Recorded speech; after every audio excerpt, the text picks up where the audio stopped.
All over New Zealand, a passionate group of women are generously giving their time to rescue, rehabilitate and release sick, orphaned and injured birds. One of the things I would have to say for any of the volunteers, no matter who they're working for, who are working and giving their time and their effort, they need a medal.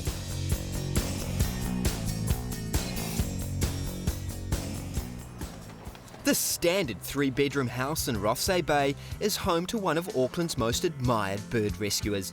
Sylvia Durant, a former nurse, has been rehabilitating birds for over 20 years. I was at home, so I thought, oh, well, I can look after baby birds, so that's what I did.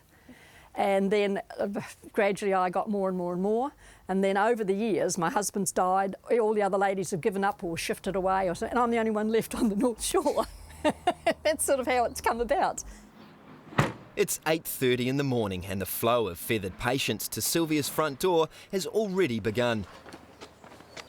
One of Jessie's pet ducks has recently had ducklings. When one of the ducklings turned up with a severed foot, she rescued all 3 from danger. He had his foot hanging off when I found him.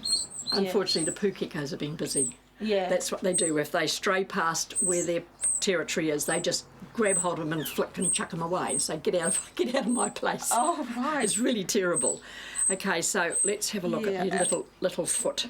So his foot's gone, but the way the leg's out like that, I'm wondering if perhaps he's also got a broken something.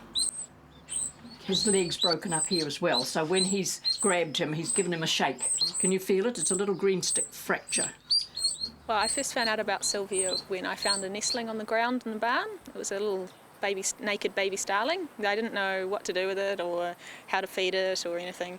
And so I rang up the SPCA and they put me in touch with Sylvia. And she was just straight onto it and told me exactly what to get, where to put it, exactly how long it was going to take. For a duckling, he likes to get in the water. So I've got to give him a splint that is waterproof. And what better than a plastic ice cream cone? And we want to bend it, so we're going to do a little cut. She's been doing it for a very long time. She's just got an immense amount of knowledge. This duckling has a real chance at survival because the injury was sustained below the knee. If it's above the knee, then it puts them sideways like that and they're going to scrabble along on their belly for the rest of their life, and you don't want that. They usually bring them to me, and if I think that that's not viable, well, then I will put them to sleep. In a week or two, you'll be able to let him go with that stump. It'll be hard enough. When he's bigger, he'll be able to cope on our pond? Yeah, a long time ago I had a little penguin that had a full flipper on one side and half a flipper on the other. And when I took him down to the beach to swim, I didn't have to teach him. He very quickly worked out for himself. His good flipper went at this speed, and his half a flipper went at twice the speed, and he went in a straight line. So birds work it out pretty quick, okay? On a lifestyle block in Whitford, Manurewa, is Whitford Bird Rescue, run by Mandy Robertson. I run a bird rescue centre here. We've recently formed a trust and it's called the Wild Bird Care Charitable Trust. The trust aims to support the Whitford Centre as well as other groups and organisations which support New Zealand wildlife and birds. We're in the perfect location here. We've got it on a small lifestyle block. It allows me to rehabilitate birds, and if they're young, we release them. Where do you get all your birds from? It's mainly members of the public. But I have had ARC rangers bringing me birds, dock rangers and the SPCA. I think like most of the bird rescue people, it all starts with a bird. Mine started with a scaup.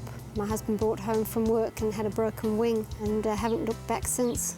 The numbers are increasing every year. Oh, this is Pook. She's been with me now from a baby chick. Got a really strong beak. She was the only one that imprinted and sees me as family. She's not as tame as some of I've had, but for as long as somebody's walking around the garden, she'll follow them in the hope of getting a hand out. The tui's in here, there's 2. One is in not very good condition. He was attacked by a cat. You'll see the difference between the 2. He's only proper use of one foot, and he keeps falling into his food when he's feeding because he can't perch properly, so he's a little bit of a mess. And the other one in here, he's due for release shortly, in beautiful condition.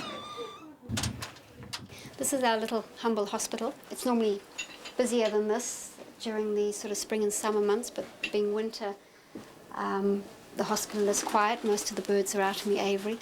This is a young mallard duck, it's a juvenile, but he was brought into me the other day unable to walk.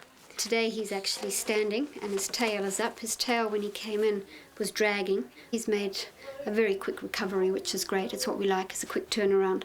I used to work part-time, and then that scaled down from 4 days a week to 3 days to 2 days, and then I stopped working completely.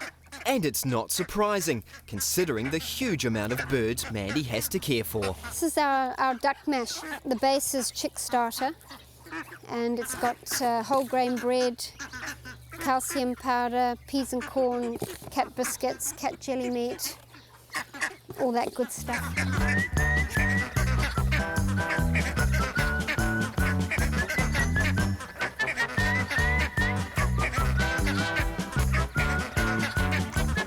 Jessie's picked up a few ducky diet tips from Sylvia. Sylvia told us to give them peas. We've been giving them peas and bits of lettuce as well, and they just go mad for it. Little Monica here, with her little lack of foot, she's actually the most adventurous of them all in the water. She's not noticeably lopsided in the water, which is great. She's already learnt to stand up and she's working on walking better. They love it. This lifestyle block in West Auckland is where Lynn and her team of volunteers work to rehabilitate injured birds. Lynn's dedication inspired a generous bequest to New Zealand Bird Rescue. This is a property that was left by Jocelyn Breton. We've got great dreams for it, and we've got the task of turning it into a bird rescue facility. So what started you? I had children and I was a single mother back then, and I was on DPB, and I felt like with DPB you were taking from the community and you weren't sort of giving back. Since volunteering for the original bird rescue over 20 years ago, Lynn has never ceased to stop helping members of the community who have sick or injured birds. Thank you. As a group of people, we take the phone call through the SPCA, the switchboard switches them through to us. Lynn learnt most of her bird rehabilitation skills over the phone. Because there's an awful lot that you just learn over the years, and it's really hard to pass that on because you just know it, and you don't even know that you're doing it for a reason. Working in Mount Albert Veterinary Clinic is Berend Westerer. Berend specialises in small animal veterinary care, but also has had over 20 years' experience with working with birds. This is Tardy, and Tardy's got a broken leg, and we've just splintered it, and we're to take the splint off today to see whether it's healed, and we'll probably x-ray it. I've been doing lots of bird work for at least 20 years, and as a result mainly of Lynn coming to me with all her injured wild birds, and she didn't have money to pay for them, so we would work out a system where she didn't pay very much at all. We try different things, and she's the one that does all the hands-on work. Lynn has asked Berend to call in and look over an injured petrel that was brought over by a member of the public. He had some damage to his feet, is that right? Yeah, on the bottom of his feet we seem to have got very slight wear pads. This one wasn't waterproof when it came in. It picked up slightly, but it's dropped back, and so He's not on antibiotics anymore, is he? He is. She's a very, very practical woman, so if I give some treatment and it doesn't work, she'll tell me. And she's also very direct, so I get to know if I've missed something. Oh, can I see a lice here? There's lice. Yeah, there is lice. The treat for lice. If we've got sufficient money and it's sufficiently important, like if it's an endangered bird or whatever, we do blood tests. The whole thing runs on availability of money, and of course it's in short supply. Usually we do pretty well with these, and we manage to release them. They usually take about a month to come right, and then we manage to release them off the top of Lion Rock or some such place, because they can't take off from the ground. They need to have an elevation to take off. People drop their birds off and don't realise that each bird costs about $50 to sort of actually treat. You know, you send bloods off to a lab and it's $100, $150, $200 easily. They're passionate people who care about these animals, and it doesn't matter whether they're native or non-native. They need help, and they're going to give it to them.